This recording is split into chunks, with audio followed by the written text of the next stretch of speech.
Hi everyone. Thank you so much for joining us today. My name is Mia Burke, and I'm Program Manager with Hanford Challenge. Hanford Challenge is a nonprofit based in Seattle that focuses on cleanup of the Hanford nuclear site and works closely with insiders, workers, and whistleblowers who have issues that are not being addressed. This is the 16th webinar of our Nuclear Waste Scholar Series.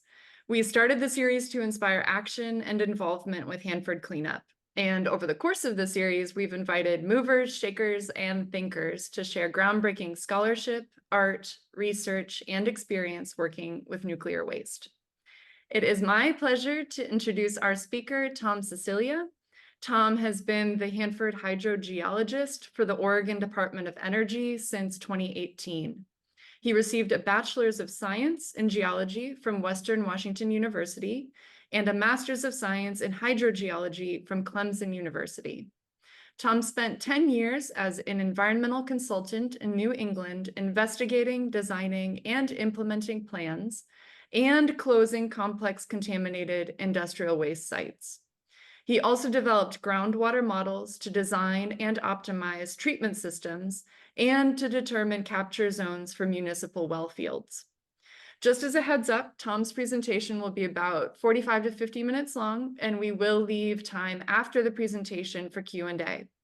If you can't stick around for the whole time, feel free to leave. We will be recording this presentation and we'll share a link of the recording with everyone that registered. Thank you so much for joining us today, Tom. I'll pass it to you to talk about models. Okay, it's great to be talking to you today. I first gave a version of this talk back in 2019, but that seems like a lifetime ago, and there's been a lot of good work done on site, so I figured it was time for an update. So first, a little bit about the Oregon Department of Energy, where I've been working, like you said, on Hanford policy for the last 5 years or so.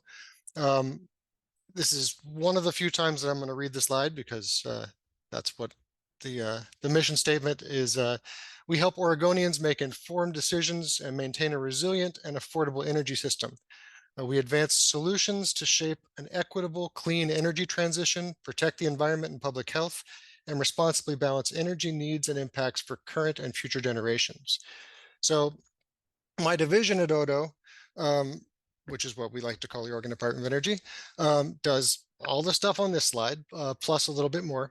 We're a small but mighty 6-person team.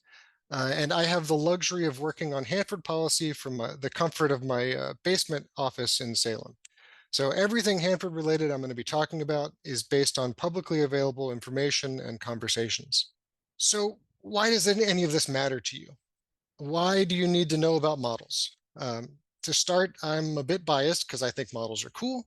But more importantly, taxpayers are the funding source, consumers, reviewers, and commenters on everything that comes out of Hanford. It's good to have some context. For example, if a model says it would be safe to cross a suspension bridge over crocodile-infested waters, you might want to have some questions. Maybe slightly less dramatic, but not as important, well, just as important. How about a model that says contamination will be below the drinking water standard in 10 years at Hanford?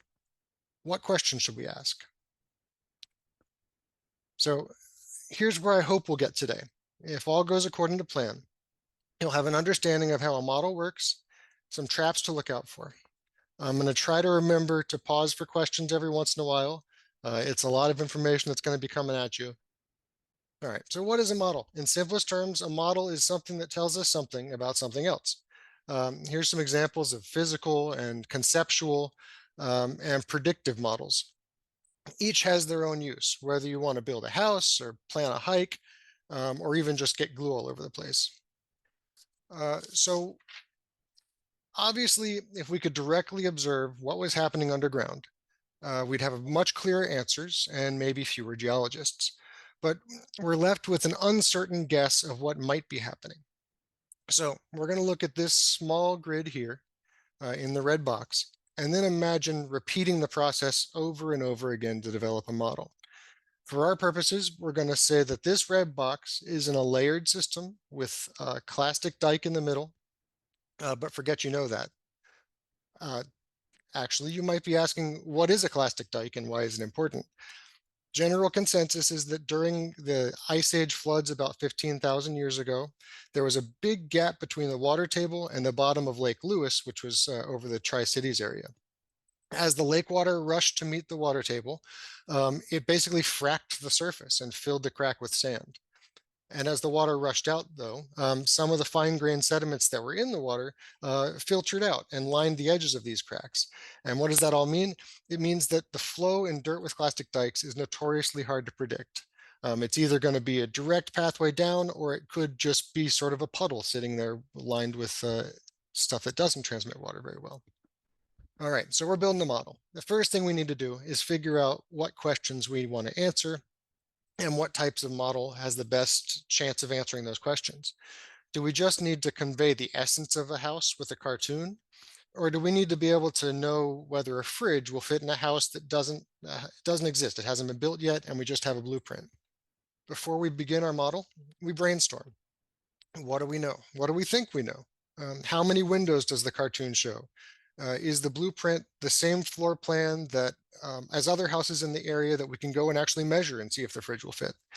When you have those concepts laid out, you've got a beginnings of a conceptual model.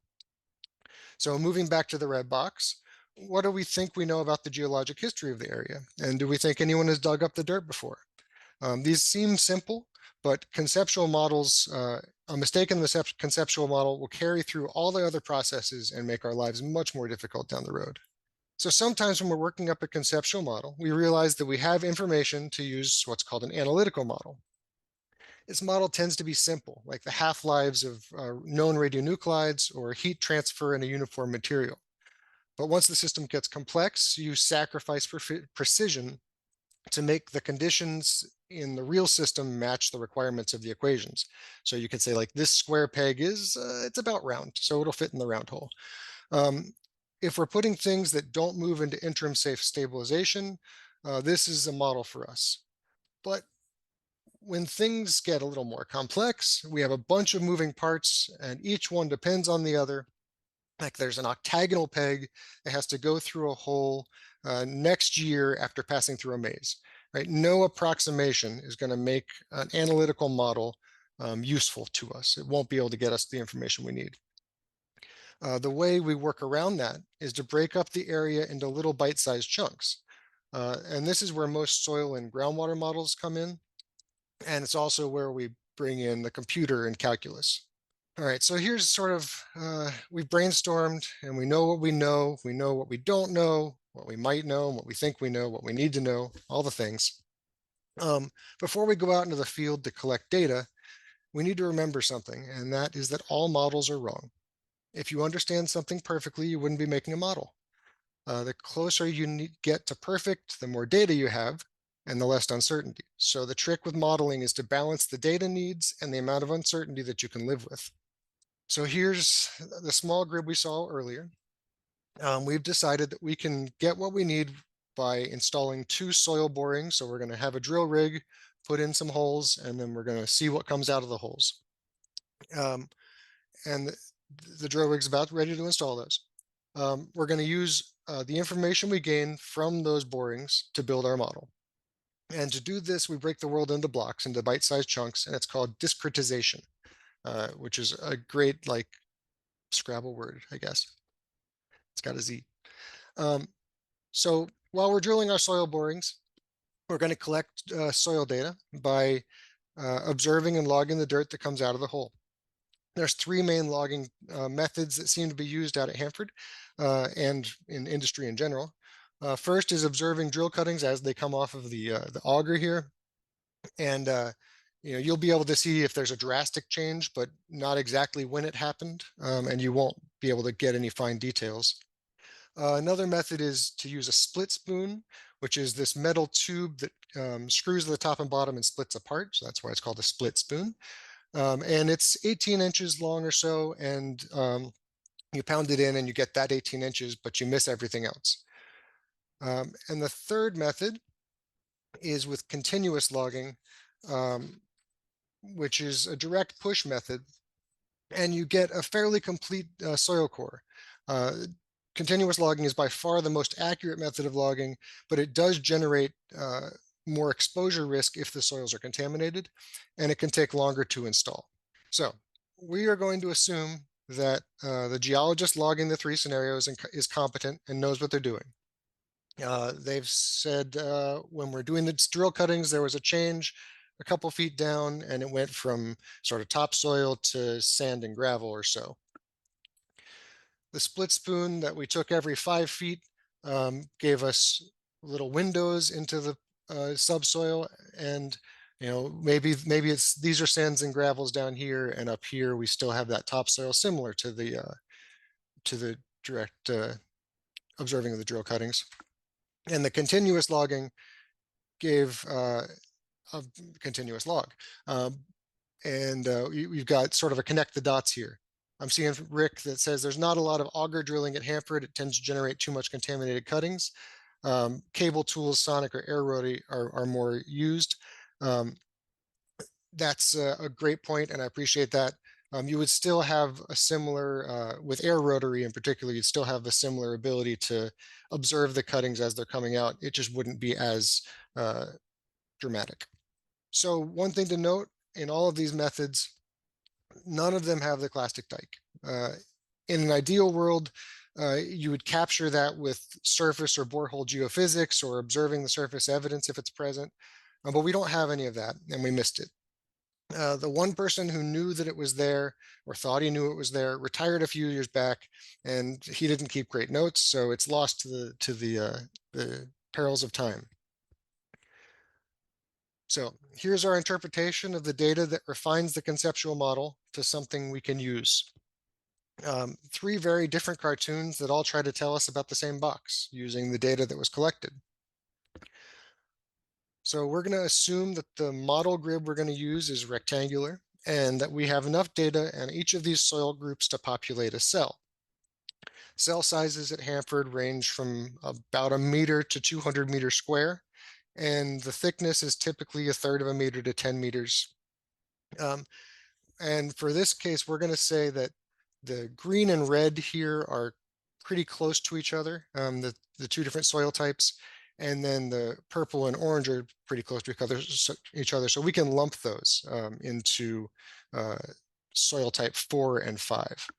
So we're taking our site knowledge and measurements and populating our first guess of how the cell behaves. We're going to need values for porosity and intrinsic permeability and Van Gunukten parameters and moisture content, all those things. And what do those mean? Well, sometimes when you water a house plant, and it seems like even before you tip over the watering can, all the waters run out the bottom and you have a puddle on the floor. But then other plants, you've got the water never drips out, no matter how many gallons you dump onto a tiny pot. These parameters are sort of a way to describe how that water is flowing through the pot. There are some of the properties that measure that ability of the soil to transmit water. And that's important because water is what moves waste. So if there's contamination and a lot of water is flowing through it, chances are there's going to be contamination with that water. Okay, so now we have data for the red cell. How do we get the rest? Let's assume that there were some old borings in the yellow area that we can make a box out of. And there was an excavation in this blue area, and they had some good pictures of the sidewalls of the excavation, so we can make that box. How do we get the rest? We need this whole area covered with boxes. Well, there's some statistical tools to help us figure out what's in the middle. One way is to take the average of the known points represented in sort of these colors. This is sort of a worst case scenario since soils don't usually behave gradually like this. Or we can use a conceptual model, which we have, to weigh our estimates and make better guesses. So on this hillside, we know that it's a layered deposit. So maybe things are more similar horizontally than vertically. So we've got a layer of sort of blues and then a layer of red hues and a layer of yellows up top. There's also some fancy statistical programs that can help populate some of the middle cells when you input some parameters. So this pretty picture here is one of the alternate models that DOE used during the WMAC tank farm performance assessment and waste incidental to reprocessing evaluation, and say that 10 times fast. You can see they have a similar conceptual model with layered materials, and the sort of colors are layered that way. And each one of these tiny grids are one of those cells. It's you can have hundreds of thousands of nodes of points where those cells touch. So we've got a big block of soil grids with their own unique parameter sets neatly lined up in a way that can tell a computer where each cell is and what cell they touch. And that last bit is important. We're modeling how water and contaminants move through these cells, and they don't always move in 90-degree spurts like Kubert. So here's where the calculus comes in. You break the vector of flow. So if the water in a saturated situation is flowing sort of this way, you've got a downward component and a 90 degree from downward component. And then the computer does it all for you. As long as you have all the boxes arranged right, the model software is going to estimate the partial differential equations and basically run a mass balance. So this is sort of the math black box. In a perfect world, you'd have real parameters and in infinitely small grids and get a perfect solution. The reality, it's a little clunkier. Graphical user interfaces make it a lot easier to model as long as you have the computing power. And here's an example of a graphical user interface. You've got your grid laid out, and the computer makes your input that says what cells touch. This is just one layer, and you'd have a multi-layered system. But what happens at the edges here? We don't have data. And that's the other place where site knowledge and assumptions matter. At the sides, top, and bottom of the model, we need to pick some conditions that are independent of what happens in the grids. And so I like to think of it as sort of a pool. The bottom of the model, we're going to make a no flow, so it's the pool that's holding the water. We've got one side that has a constant flux, so this little fountain that's spitting out a constant flux of water, a constant volume. And then over here, the hot tub is a constant head. The hot tub's always at that level, and when it gets hot, when there's more water, it's going to fill up in the pool, and it's always going to be at that level. So a good model is never finished. It's periodically updated as new data emerges or as the conceptual understandings evolve. All right, so we set our initial conditions and boundary conditions. It's time to put them together and see what happens. You've built the pool. Now we're going to see if it holds water. The mass balance needs to run for a good chunk of time to allow everything to equilibrate and initialize and to reach sort of a steady state condition. Some models don't make it past this point if the first guesses are too far off. Now, once the pool is full, we check to see if the water level is about what we expected based on prior data. So if you're running a model at Hanford, say, you want to look and see whether the model is having similar water table measurements to pre-production conditions. Conditions during the operation period were so variable, they didn't really ever reach a steady state. So it's easier to initialize the model with the first check with pre-production conditions. So next we're going to go and calibrate our model. And this is where the art comes in.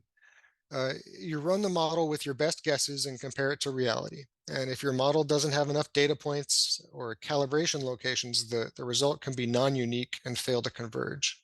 So a poorly constrained model might be something that I paint. Since I have absolutely no artistic ability, there's no way you'll ever know that I was painting this coffee pot. But these pots over here might be roughly approximate to the measured value. And if you tweak the colors a bit, the properties that come out of that model might work. They might not be realistic. They might be weird colors, but they're close enough to the coffee pot that you know what they are or what they are supposed to be. In this instance, they can reproduce the observations and sort of fit with the assumptions. The closer your conceptual model is to reality and your initial conditions are to the actual coffee pot, the more realistic these properties will typically be. But they're only valid in the context of this one model. And problems can arise if someone tries to take uh, conditions that were right for one model and just cut and paste them into another model, because the assumptions that went into one model don't always apply to the second model. Okay, question in the chat. Can I describe the difference between fine sand, medium sand, and coarse sand? Assume that the flow of water through coarse sand would be faster. Please confirm. And that is, most of the time, that's correct. So in general, um, the soils with coarser grains, if they're uniform, will have a higher hydraulic conductivity, so they can conduct water through them better. It gets tricky though when you have a mix of grain sizes. So even if you have gravel, if you also have some clay in there, that's going to really slow stuff down. But if you have like a clean beach sand, that's going to transmit water relatively well. And the difference in transmission rates between like a clean fine sand, which um, I guess table like granulated sugar would be a good example of a fine sand, versus a coarse sand, which is like a rock salt. Um, it's not, there's a little bit of difference, but they're both going to transmit water really well. It's a great question. Thanks. Back to calibration. We now have a calibrated model, and we're going to add tracers to the model and then run it and see if we can predict what might happen in the future. So got a couple pretty pictures here. This one over here is a model of a release from a surface going down into groundwater. And then this one over here is a pumping well. So we've told the model that there is a pumping well, and we're trying to get to match and find out where that pumping well might be drawing water from. So these tracers are the capture zone of the well. So if there's contamination here, that will go into that well. But if there's contamination over here, it won't.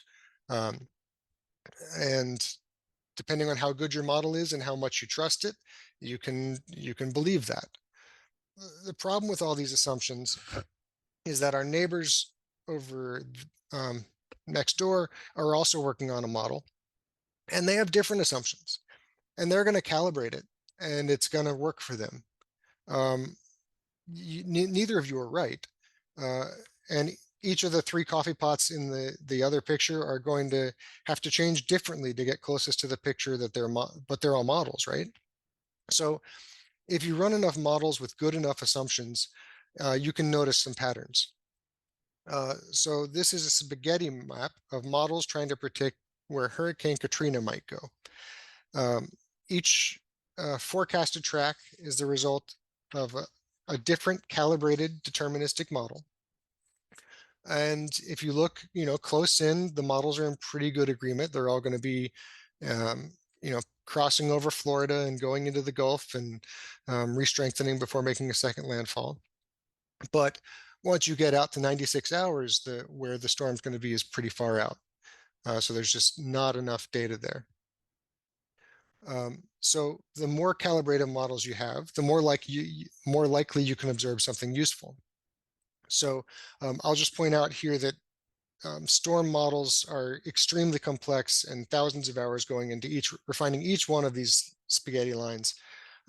So there are certain ones that are more reliable in sometimes and others in other times, but you can determine the most probable track of the storm, and that's where you get the sort of cone, which is a deterministic or a probabilistic model.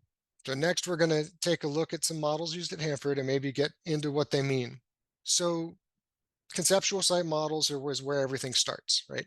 Like I said, big mistakes here will carry all the way through the processes. And there was a push at Hanford to develop a geologic framework model. And what that does is it takes all of the soil data that's been collected over the years and tries to make sort of a tool that can be applied. So we don't have to recreate those boxes every time. We can look at what other people have done and sort of scale the geology based on that. It is a extremely challenging undertaking that has been going on and is operating now. And every time there's a new soil boring installed, they update the geologic framework model to refine it. So it's a work in progress. The other type of conceptual models that we're going to talk about real quick is not, it's a different breed of model, I suppose, because we're not actually tracking contamination, but we're tracking risk. So we could say there's a groundwater plume over here, and it's discharging to this puddle over here, and there's a animal that's drinking that water. So that animal is directly impacted by it's exposed to that contaminant. This other groundwater plume over here never reaches daylight and is never absorbed by anything. So there's no exposure pathway there. Also, you could have soil contamination right at the top of the surface, and someone could build a farm on it and eat the plants that are uptaking the contaminants, and that would be an exposure pathway. But a really deep soil contamination might not have that pathway. So this is a model that's used when we're looking at what the regulatory criteria might be for a given waste site. Are there exposure pathways of that waste? So in addition to actually modeling where the waste goes, you have to know whether it's reaching someone or something. Okay, so this is our analytical model. The cobalt-60 half-life is 5.3 years. We know roughly how much cobalt-60 was left over in the cocooned reactors. And so we can say in 50 or 75 years, it's safer to enter and decide what to do with them after they've been in interim safe stabilization. It's harder to do in soil under tank farms because we don't know exactly what's there. But for old reactors, this is the model for us. There was also an airborne component of modeling. So here's a stack smoke test from T-Plant, which is over here. The smoke from this simulated release is going to the west-northwest, and that information was used to calibrate atmospheric models.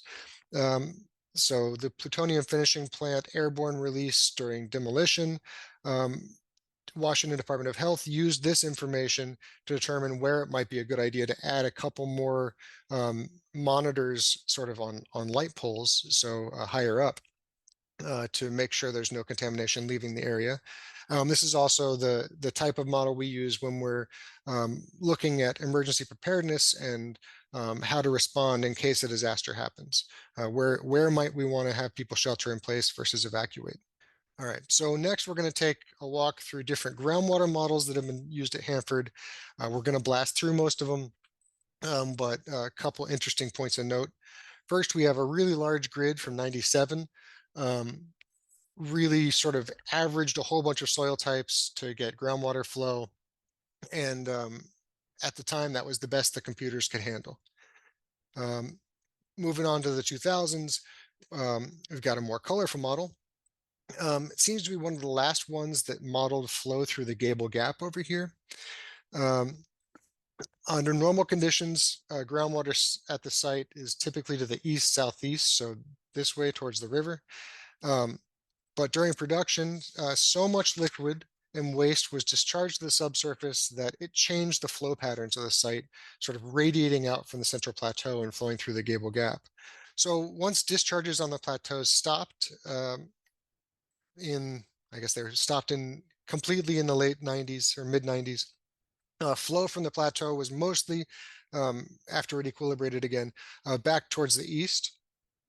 And so two more manageable models emerged, one north of the Gable Mountain and one to the south.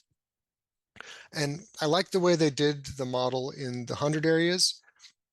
So they have this big model that sort of creates they use that big model to measure the boundary conditions for each of these smaller little nested models.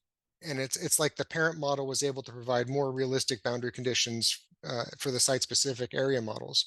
So if you imagine a series of hot tubs as your boundary conditions here, as opposed to just guessing that it's a no flow condition.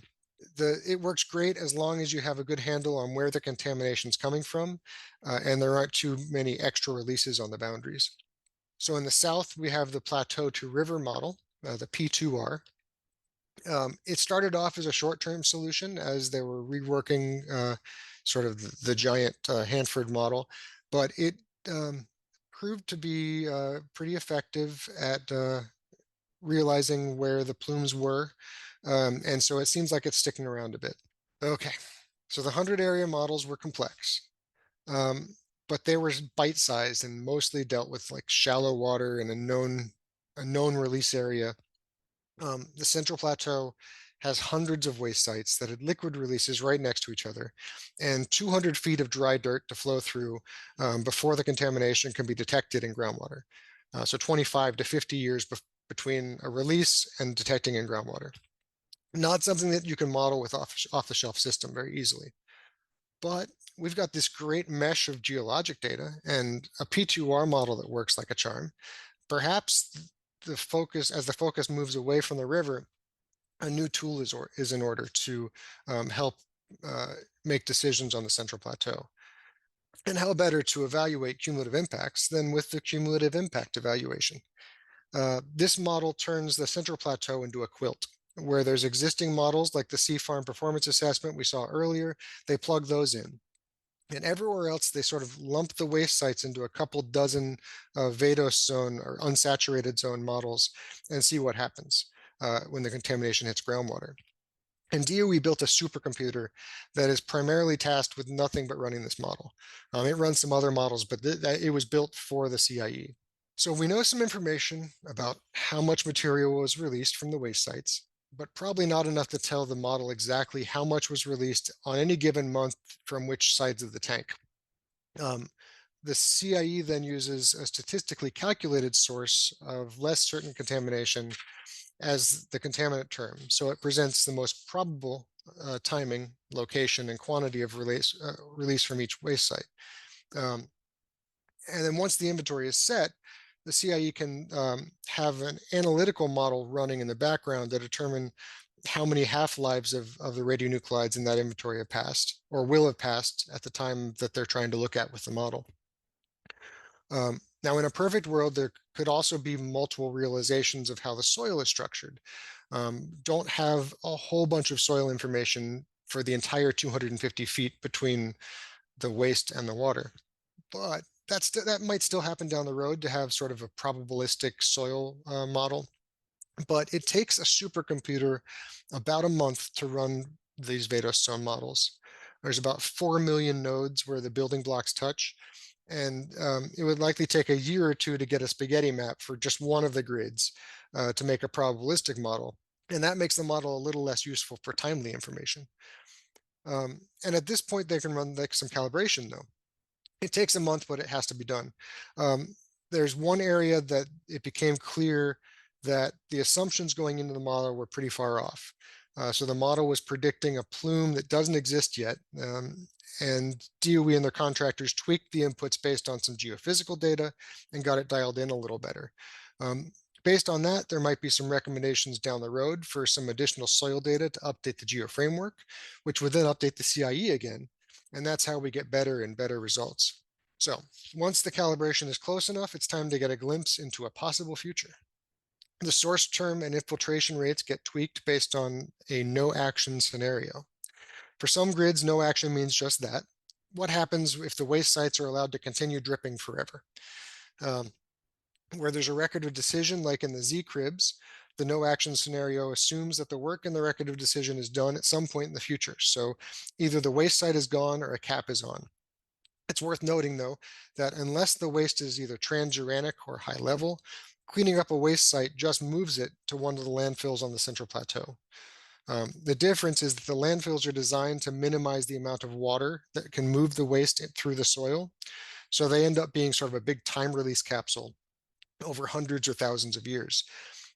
Adding a cap to the waste site has a similar effect, but it's unlikely that the caps will stop water from getting into the contaminated soils for more than a couple hundred years. So here's where the tool gets the cumulative part of its name. Each of the Vadostone models spit out a rate of contaminant coming out of the bottom layer per time over time. All those rates turn into an on-ramp for the P2R groundwater highway. The P2R merges all the traffic together to tell us how much contamination is in the traffic jam. And once we get a little further down the road, the CIE can present one possible outcome of what happens if you reduce the traffic in one of the on-ramps. How much of an impact to the groundwater could the cleanup decision make?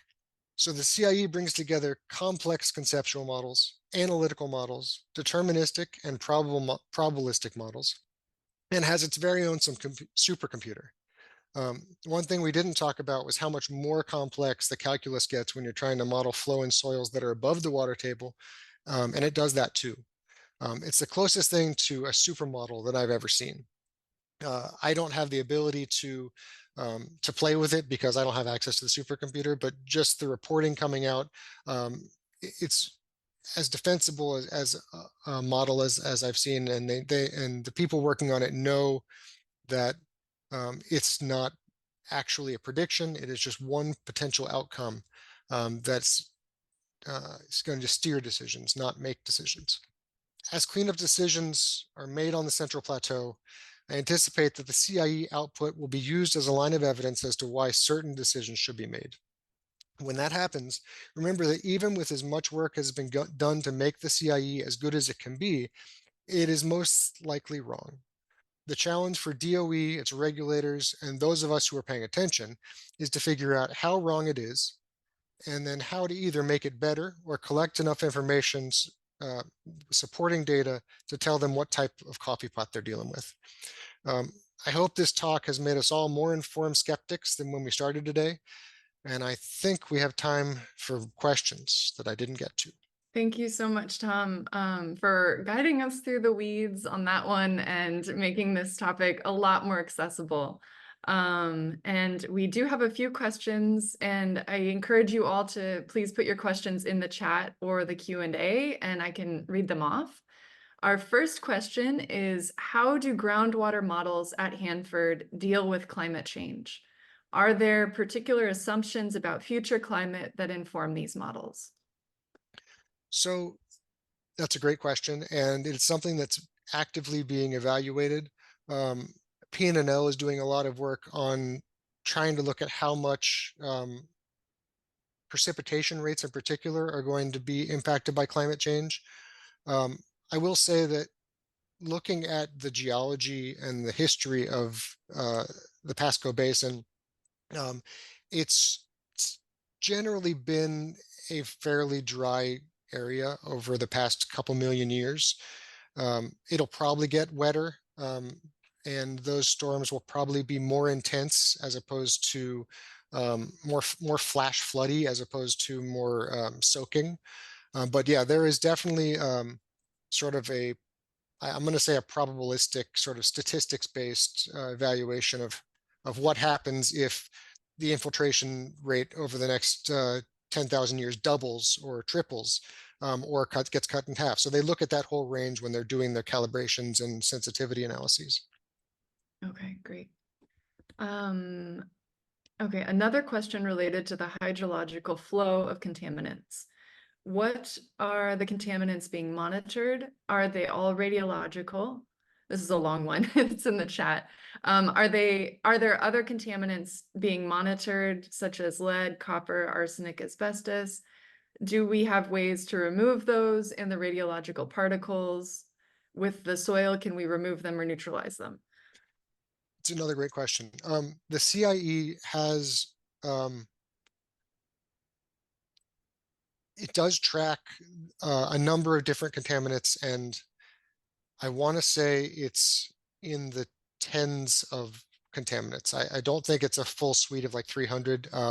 I'd have to get back to you on that one, and I can do that offline. But they do track organic solvents. So, the carbon tetrachloride, they track cyanide, they track nitrate, and the radionuclides like technetium, iodine, uranium, and hexavalent chrome. So a little bit of everything. If it's in the groundwater, it will or in the waste sites and getting into groundwater in a plume, they're tracking it.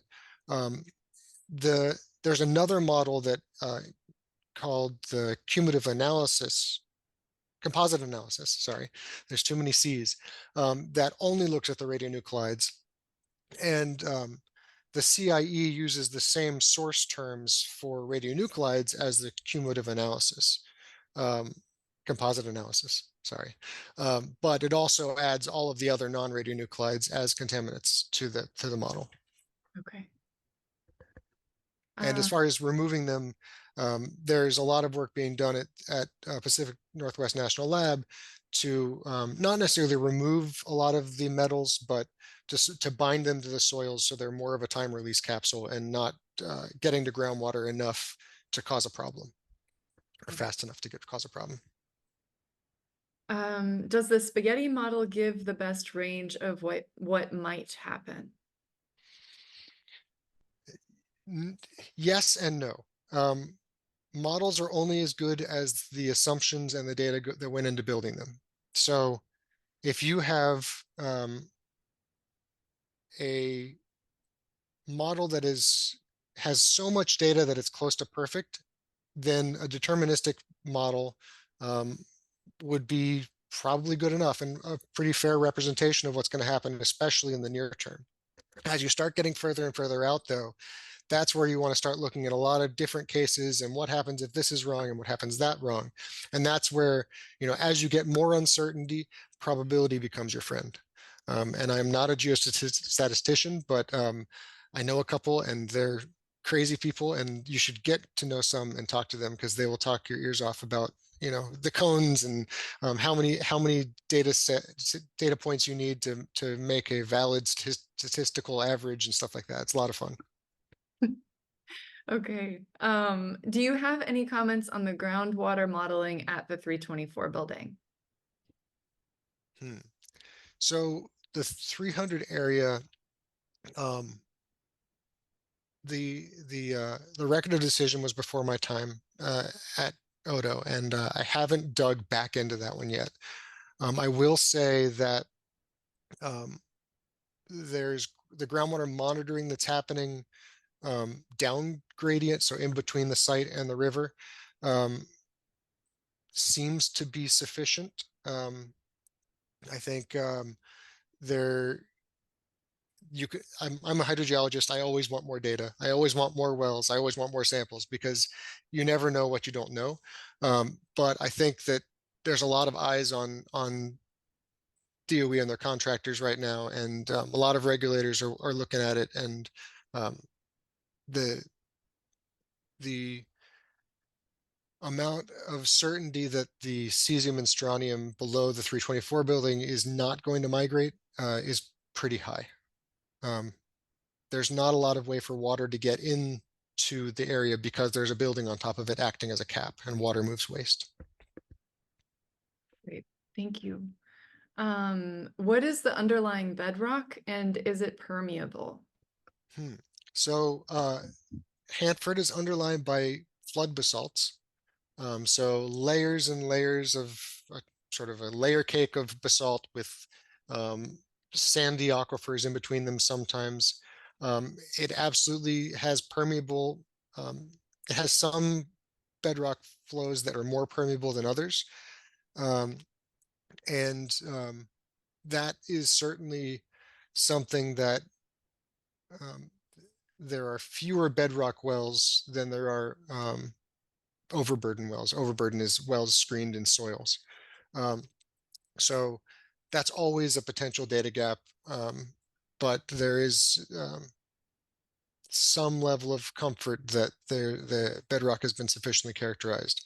Um, I haven't really dug into that yet. Most of the CIE is in soil, flowing in soils. Okay. How many tanks are in the tank farm? I think they may be referring to sea farm. Also, how many are currently known to be leaking? How fluid is the waste? And could they be pumped into a new, more secure tank? Okay. In sea farm, I'm not the tanks guy on our team, so I might misspeak. I think there were 13 tanks in Sea Farm, and they have been cleaned to the extent practicable. So that was the waste incidental to reprocessing evaluation was on the cleaned out tanks. There's still some waste in there.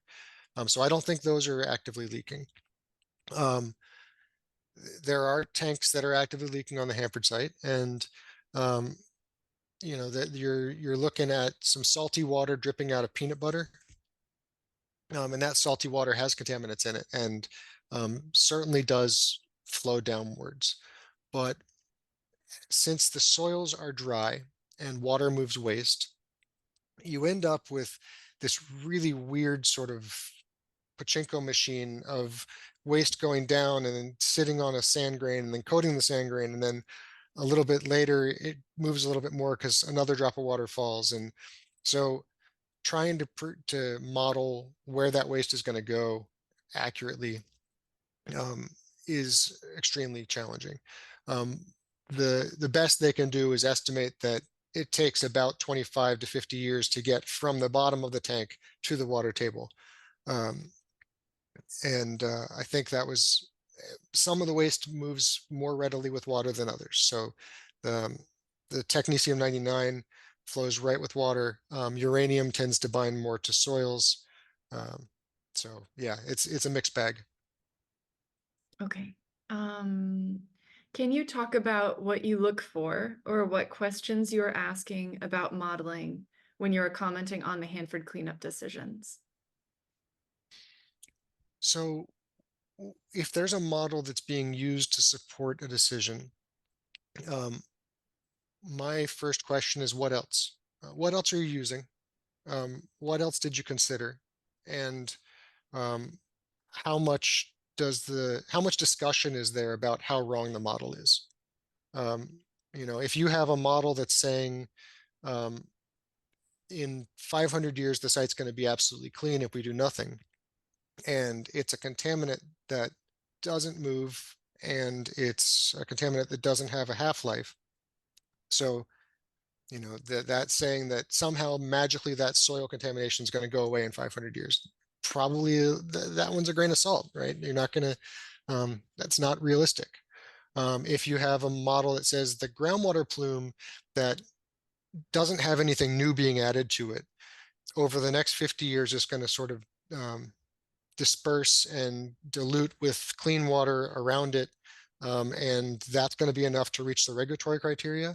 And we have all these wells and we have all these trends and we have the geochemical data to prove it. That's something where it's like, okay, that model is being used to support a decision, not make a decision. So that's what I would look for. Okay. Um, Also, do the groundwater models include the ebb and flow of the Columbia River and the impact of the dams controlling the amount of water that's flowing through? Is that also factored in? Absolutely. Especially the river corridor models in the 100 area um, use the Priest Rapid Dam water levels as sort of their boundary condition for the river stage. So then they project that out based on history and expected flow rates.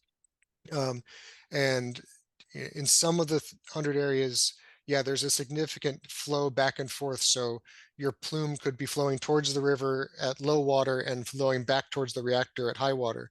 And it's complex, but they have enough wells in the area that when they calibrated it, they were able to sort of make it work.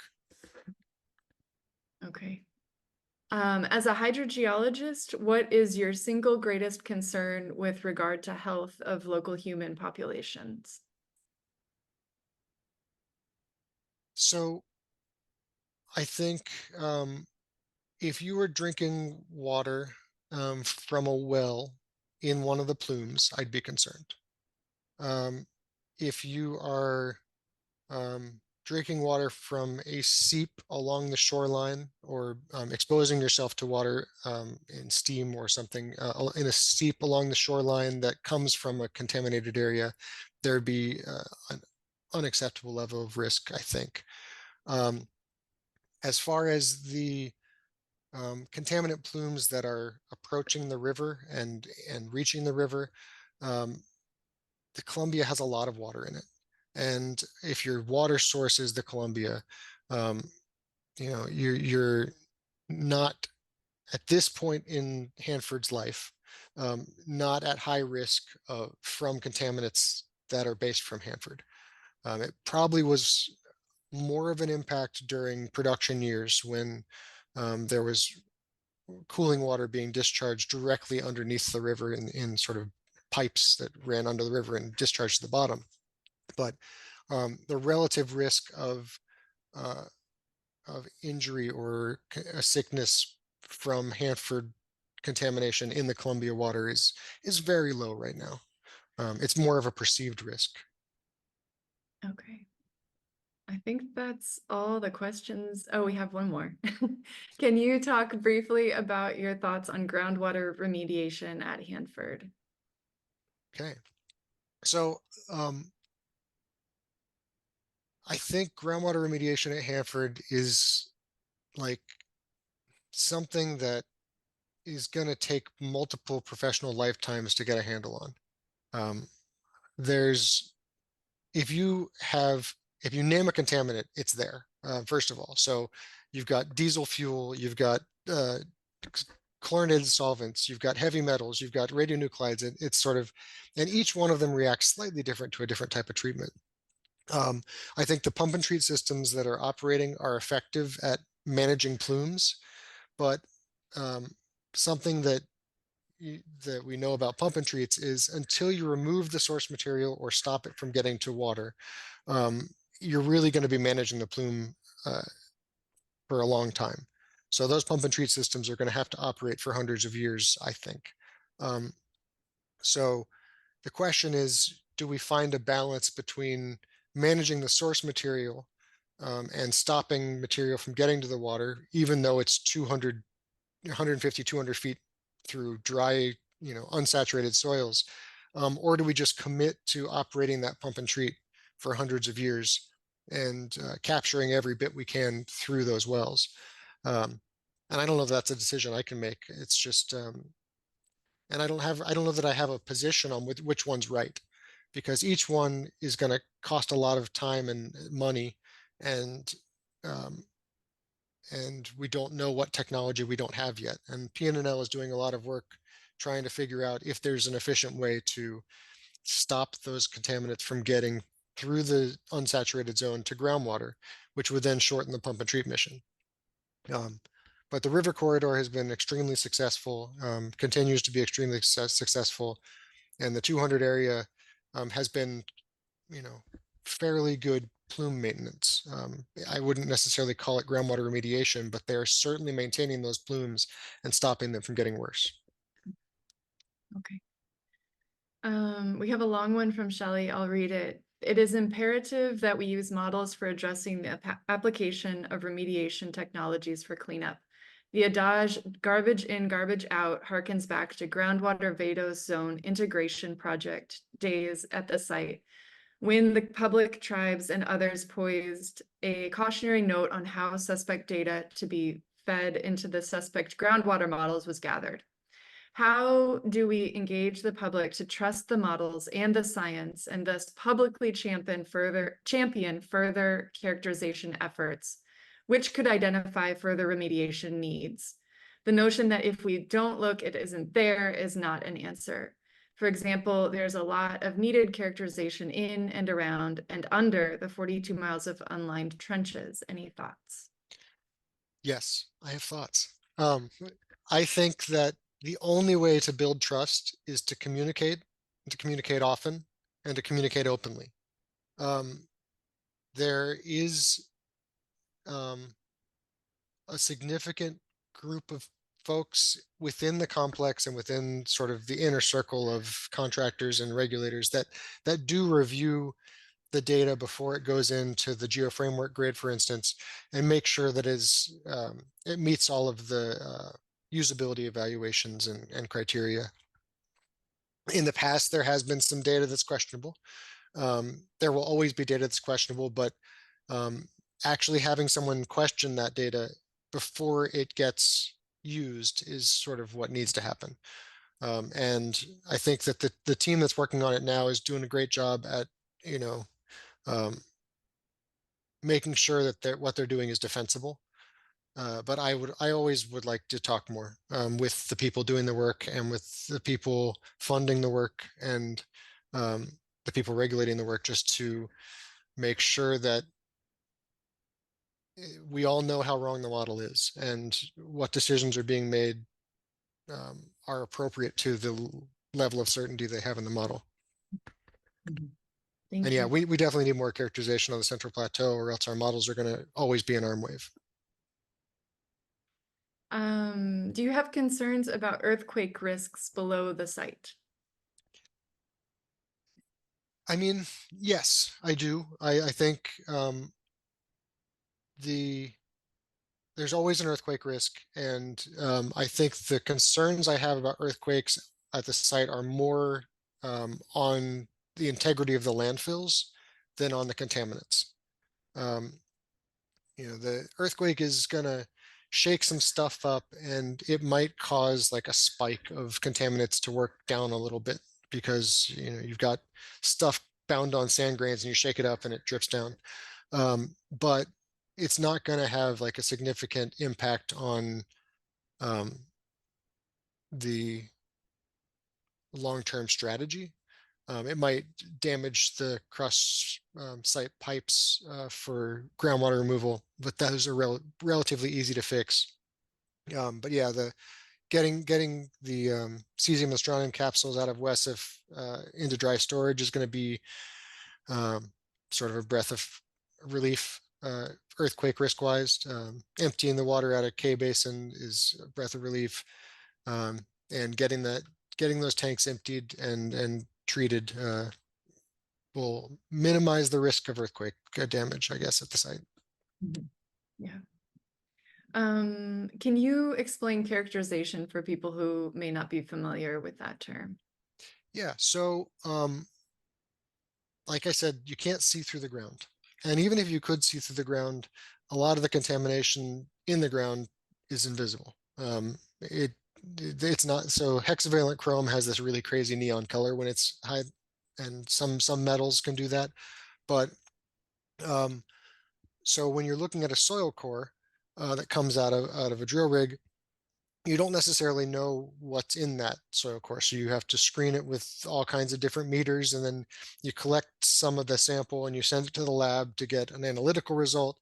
And then you sort of create your conceptual model of where the contamination is in the subsurface. So in addition to just identifying, oh, that's sand, that's gravel, and there's a little bit of silt there, you also need to say that silt has hexavalent chrome in it, and that sand has technetium 99, and that technetium 999 probably came from this tank, and the hexavalent chromium might have come from this thing. So when you're characterizing a site, you're trying to paint the most complete picture you can. So when it comes time to figure out how to clean it up, you're measuring twice and cutting once. Great, thank you. I think that's all for questions. Thank you so much, Tom. I so appreciate all the detailed descriptions in your presentation and walking us through this complicated topic, but very important to understand. Absolutely. And if anyone has questions further, my email's up here. Oh, my talk says not there, but it'll be on there when you look at my question slide. My email's there, and I'm always around. So yeah, thanks for having me, and thanks for the conversation.